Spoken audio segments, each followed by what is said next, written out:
I'm so glad to talk to both of you because Get a Real Job is super funny. And I think Yogi, it's insanely relatable, especially if you live in New York or like a vast community where people are always like maybe LA too, where they're always like hitting you up no matter where you are.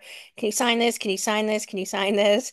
And I think you and Samantha did a great job with the script. It seems super relatable. Where did this concept initially begin for you?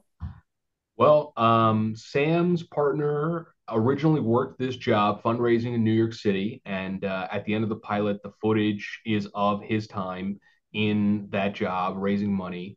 And she brought the concept to me a few years later and was like, "Hey, I got a meeting for us for this show," and I was like, "Okay, let's start doing it." Her and I met at a dog park. I just got a dog and I was at a dog park talking about a short film that I couldn't finance or have the time to make. And she was like, I think we should start a production company. And that's kind of how we started.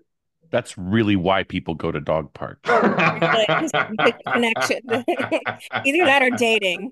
Is Yeah, really the only yes, reasons to be at a dog park. that's right. That's right.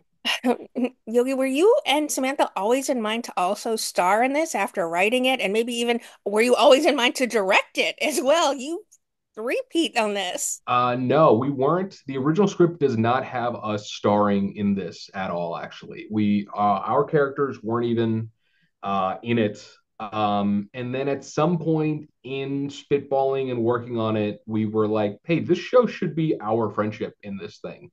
And it should be a buddy comedy a la Broad City about her and myself and what it takes to exist in New York City doing a thankless job. Because, for me, one of the fun angles of this is a job that made sense, I think, 30 years ago when somebody would listen to you if you approached them on the street, not when everyone has headphones in their ears and they're on their phone 24/7. And so I really liked the idea of doing a fundraising job in 2024 in a future where nobody wants to listen to anybody. What does it feel and look like? So that was a huge part of why I wanted to be on board. And when it came to directing it, Sam, myself, and our great team really worked tirelessly and kind of all wearing multiple hats to make this thing come to fruition.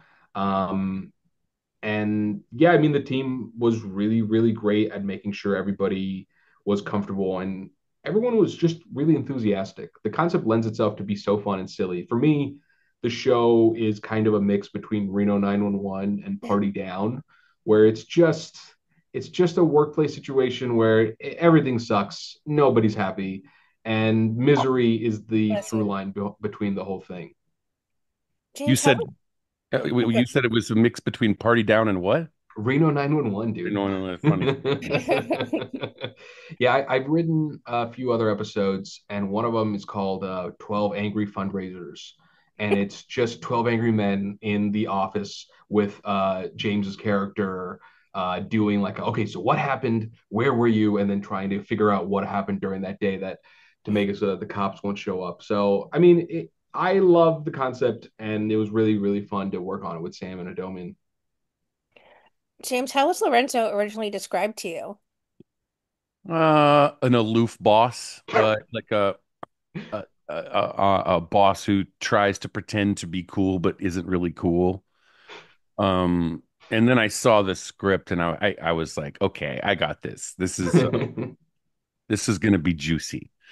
Um, and you know, I've known Yogi a long time, and they were really cool letting me riff. We did all the takes as scripted, and then we did some where I could just play.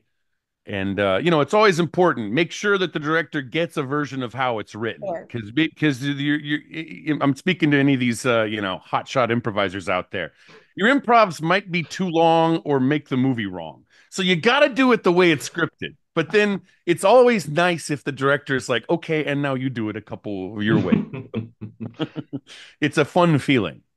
Yogi, everyone on the series actually goes by their real name except for James. My question is, Yes. what's up with that? Everybody on the show is not as popular or as successful as James. And so I felt James could play a character, and people would go, "Well, it's James Adomian playing Lorenzo," and the rest of them, "Oh, it's Yogi and Donald and Sam and Lola and Jose." Good I catch. I really only my character was supposed to be named Yogi because I don't want to be called Raj because I'm very bad at acting. And if someone was like, "Hey, Raj, what happened next?" I'd be like, "Who's Raj? I don't know who you're talking to." I'm really bad. I just need someone to go Yogi, this, and that, and I'll go. I can react to that. Also, James Adomian is a generational talent. He's one of the finest comedians in the country, and he is genuinely one of the funniest people in Hollywood for the last 4 decades. I don't know how old you are, James, but fucking he's. Wow, that goes back to when I was 4 years old. I think you were funny Very then, much. James. I think that you are the funniest comedian to come out of your zip code. No, I James Adomian is so fantastic and talented that when it came to who could be Lorenzo, I had nobody in mind but James. And it's not even about like, oh, Lorenzo is like a goofy, but it was like, no, whatever James wants to do with this character, will elevate it from Oh. whatever nonsense I have put together with Sam to something worthy of everybody to watch. I had full faith in James delivering as that character. But more importantly, I mean, there's something so funny about a energetic, lethargic boss, and James captured that very, very well. The moment I knew he was nailing the role even more than I ever thought was the opening scene where Sam runs into the office. He's eating something, and I just wrote he's eating a bagel. I had no plans. But James ate 2 sandwiches that day, committed to the role, no spit bucket, just committed to eating a croissant sandwich for that scene, and I went, "This is the man for my fucking film." James, what were some of your favorite moments from filming? Maybe some memorable scenes that you're most proud of the work you put into? Well, I will gratefully note that Yogi enjoys my talent as an actor to just eat a bunch of sandwiches. Um, I thought it was a very fun role. I thought, now that you point out that the name that I have the only name of a character that's not my own name as an actor, it makes me realize, oh, right, I'm playing the man.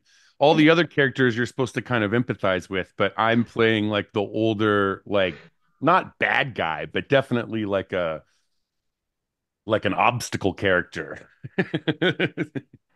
And so that's delicious to do. I think in general, I feel as an actor, I am anticipating aging into now that I'm in my mid 40s, finally aging into being able to play villains and bad guys. And He's in his villain era.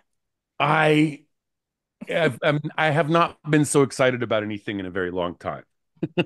My Bond villain, Aaron, or era, or here we are. Might Jimmy, get a did real you job villain era. did you see Adomian do Orson Welles' keynote at South by Southwest? Oh my God, it is. Look, there's a specific Venn diagram of niche Criterion Channel watchers and alternative comedy enjoyers And that that Venn diagram exists inside the circle that says James Adomian. it is masterfully done. Whether you know everything about Orson Welles or nothing about him, it is so fantastic. And That's the yeah. trick to doing something like that. I've done fairly often done these kind of one-off shows at South by Southwest as Elon Musk or Slavoj Žižek, and I did it Orson Welles most recently. And the idea was, you know, it's got to play to whatever crowd happens to show up that day. So it can't, but they kind of just give me free reign artistically. So I'm like, yeah, sure, I will do a hardcore Turner Classic Movies. What if Orson Welles was still alive, roasting South by Southwest in the tech industry and Hollywood today? But so while I'm fully conscious the whole time, the audience is going to get some of it, but not all of it. And it has to be funny enough that if they don't get it, they still think it's funny. Well, Yogi, That's I the think the crucial thing in series something is like super funny, and I think it's all relatable because we've all had that one job that's just we wish was never on our resume. Yeah. And there's a lot of heart and humor to this. Is that what you think's gonna make Get a Real Job a fast fan favorite comedic series? I think so. I think that it's a slice of life of New York City from the bottom, and that to me is a story that is ripe with just silliness and fun. I mean, I did a job where I was selling fireworks in unincorporated King County, and so we had a little gazebo type of thing, and there was a lot of hours where the boss isn't around. And when you do jobs like that, it's like the Marx Brothers, where they used to be a band, and then the parents left one afternoon, and they came back, and it was a comedy. It was a comedy group by the end of the day because just left to your own devices, you get up to shenanigans, and that's what I think Get a Real Job's really about. um I actually only just realized this. I probably should have told you when we were filming. I completely forgot until this moment. I as annoying as it is when you encounter as a target out in the street someone who's trying to get you to sign up on a mailing list for a questionable charity or a political cause that you have to like stop and read and decide if they're good guys or not. Everybody's been on the receiving end of that, but I actually, when I was younger, I'm remembering I did that. I was so desperate at a Yeah. time when I was a young person for money that I did the paid signatures thing for like local issues here in Southern California. And my dad got me. This is the kind of connections my dad was able to give me in my life. Hey, hey, I'm desperate. I'm doing these political signature gathering things. You want to come join me for a very small amount of money per day? So I did that for a while. So whenever I see those people and I get annoyed by them, I'm like, ah, yes, but I've been there. Yeah. Yeah. James blocked it out. That's why he didn't mention it while you I know it wasn't a memory of my life that was sort of like constructive to my overall career. So it wasn't traumatic. It just wasn't interesting until this moment. Yeah. full circle. Hmm.